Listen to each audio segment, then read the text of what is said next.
சுலேகா ஆஸ்ட்ரோவின் விருச்சிக ராசி நேயர்களே, அன்பு வணக்கம். விருச்சிக ராசி நேயர்களை பொறுத்த வரைக்கும் இந்த ஆகஸ்ட் மாதம் எவ்வாறு இருக்க போகிறது என்கிறதை பற்றி பார்க்கறதுக்கு முன்னாடி ராசி அதிபதி எங்கே இருக்கிறாருங்கிறத பார்த்தா, ராசி அதிபதி களத்திரஸ்தானம்னு சொல்ற 7ஆம் இடத்தில் குரு பகவானுடன் இணைந்து விட்டிருக்கிறார். அற்புதமான காலகட்டம். என்ன அற்புதமான காலகட்டம்? உங்களுடைய இஷ்டங்கள் அதிகப்படியாக மாறும். அந்த இஷ்டங்களை நிறைவேற்றப்படும். திருமண வாய்ப்புகள் அப்படின்னு சொல்லி வரும் பொழுது ஒரு தர்ம சங்கடமான சூழ்நிலைகள் எல்லாம் இருந்தது, அதெல்லாம் விலகி உங்களுக்கு ஒரு சந்தோஷம் கிடைக்கும். இந்த ஜாயிண்ட் வெஞ்சர் கூட்டு தொழில் செய்கிறவங்க, அதே நேரத்தில் பார்ட்னர்ஷிப் பிஸ்னஸ் செய்கிறவங்களுக்கு ஒரு லாபங்கள் உண்டு. அதே நேரத்தில் பார்ட்னர்ஸ் கூட சிறு சின்னதாக ஒரு மன சங்கடங்கள் ஏற்படும். அதில் கொஞ்சம் எச்சரிக்கையாக நீங்கள் இருந்தால் போதும். குழந்தைகள் விஷயத்தில் கொஞ்சம் ஜாக்கிரதையாக இருக்க வேண்டும். அதே நேரத்தில் ஒரு புதிய மாற்றங்கள் தோன்றும். குடும்பத்தில் வீடு சம்பந்தப்பட்ட விஷயத்தில் அசையும் அசையா சொத்துக்கள்ல கொஞ்சம் மாற்றி அமைப்பதற்கான ஏற்பாடுகளை செய்வீர்கள். தொழில் அபிவிருத்தியை பற்றி யோசிக்கும் பொழுது ஆவணி மாதம், அதாவது சூரிய பகவான் மாற்றமாகி அவருடைய சொந்த வீடான 10ஆம் இடத்திற்கு வரும் பொழுது உங்களுக்கு தொழில் ரீதியான மாற்றங்கள் அமையும்.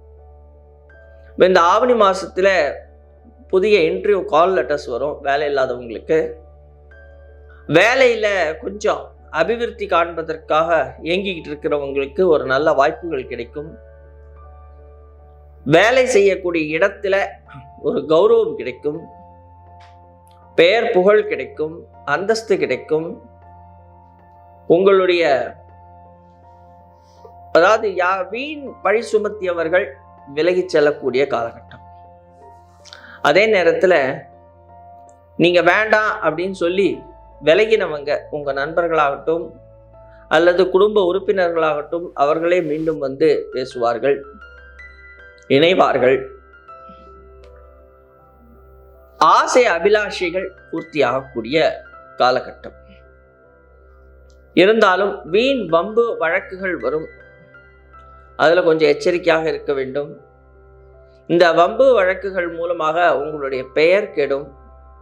அதுல கொஞ்சம் ஜாக்கிரதையாக இருக்க வேண்டும். மிக முக்கியமாக பாக்கியஸ்தானத்தில் சூரிய பகவான் வீட்டிருக்கக்கூடிய காலகட்டம். உங்களுடைய தந்தையார் வழி சொத்துக்கள்ல உங்களுக்கு சிறிய பின்னடைவுகள் ஏற்படுவதற்கான வாய்ப்பு இருக்கிறது. கொஞ்சம் உஷாரா ஜாக்கிரதையாக அதை நீங்கள் பார்க்க வேண்டும். ஒரு விதமான சோம்பேறித்தனம் அல்லது ஞாபக மறதி, இதனால காரியங்கள் தள்ளி போறது. கொஞ்சம் முன்னெச்சரிக்கை நடவடிக்கைகளை நீங்கள் மேற்கொள்ள வேண்டும். அதே நேரத்தில் எழுதி வச்சுக்கிட்டு சில காரியங்களை நீங்கள் செய்ய வேண்டும். லாபத்தை மட்டுமே நாம முன்னிறுத்தி செல்லாமல் உங்களுடைய பெயர் புகழுக்காகவும் நீங்கள் செல்லும் பட்சத்தில், தோல்வியை கண்டு பயப்படாமல் நீங்கள் செல்லும் பட்சத்தில் உங்களுக்கு ஒரு வாழ்க்கையில ஒரு உயர்வு இருக்கிறது. அதை முதல்ல புரிஞ்சுக்கணும். குடும்பம் சார்ந்த விஷயங்கள்ல கொஞ்சம் ஜாக்கிரதையாக இருங்கள். 2ஆம் இடத்து அதிபதின்னு சொல்ற குரு பகவான் 2ஆம் இடத்திலிருந்து 6ஆம் இடத்தில் இருக்கிறார். அதே நேரத்தில் குழந்தைகள் ஸ்தானம் என்று சொல்லக்கூடிய 5ஆம் இடம், அதற்கு காரகனாகிய புத்திரகாரகன் சொல்லக்கூடிய குரு பகவான் 5ஆம் இடத்திற்கு 3ஆம் இடத்தில் இருக்கிறார். குழந்தைகள் மூலமாக இடைஞ்சல்கள் பிரச்சனைகள் வருவதற்கான வாய்ப்பு இருக்கிறது. அதில் கொஞ்சம் நிதானமா கையாளணும். சில விஷயங்கள்ல நிதானமா கையாண்டீங்கன்னா போதும், நீங்க ஜெயிச்சிருவீங்க. அதாவது எந்தெந்த விஷயங்கள்ல உங்களுக்கு பிரச்சனை வருங்கிறத தான் நாம இப்ப பேசிட்டு இருக்கோம். ஆனா சுய ஜாதகத்துல உங்களுடைய தசாபுத்திகள், சுய ஜாதகத்துல அந்த காரகர்கள் நல்ல இடத்துல இருந்தா உங்களுக்கு எந்த விதமான பிரச்சனையும் வராது. இது கோச்சார பலன் மட்டும்தான். அப்போ கோள்களினுடைய சாரத்தை வைத்து தான் நாம இப்ப பேசிட்டு இருக்கோம். அப்போ அவங்க மாறும் பொழுது உங்களுக்கு ஏற்படக்கூடிய பிரச்சனைகள் எல்லாம் ஒரு 5லேருந்து 10% தான். அதனால் தைரியமாக உங்களுடைய நம்பிக்கை இழக்காமல் நீங்கள் செய்யணும். அதே நேரத்தில் ஆலய வழிபாட்டில் கொஞ்சம் ஆர்வம் எடுத்துக்கணும். சில கோவில்களுக்கு போகிறது, முக்கியமாக உங்களுடைய சுய ஜாதகத்தை சரியாக பரிசீலனை பண்ணி அதற்கான கோவில் வழிபாட்டை மேற்கொள்ளும் பொழுது உங்களுக்கு சௌக்கியமும் சந்தோஷமும் கிடைக்கும். ஒவ்வொருத்தங்க ஒவ்வொரு நட்சத்திரத்தில் பிறந்திருப்பீங்க. அந்த மொத்தம் 27 நட்சத்திரம் அப்படின்னு சொல்லும் பொழுது 9 நவநாயகர்களை வைத்து தான் அந்த 27 நட்சத்திரம் வருது. இந்த நவநாயகர்களுக்கு சித்தர்கள் அப்படின்னு சொன்னால் ஒரு நட்சத்திரத்துக்கு 2 சித்தர், கிட்டத்தட்ட 18 சித்தர்கள்.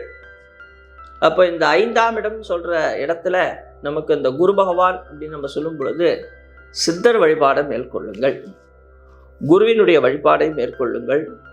குரு பகவானுடைய பரிபூர்ண அனுகிரகம் உங்களுக்கு கிடைக்கும்.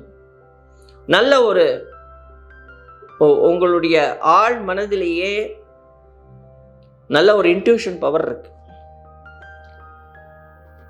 பின்னாடி வர்றது உங்களுக்கு முன்னாடியே தெரியறதுக்கான ஒரு நல்ல சக்தி இருக்கு.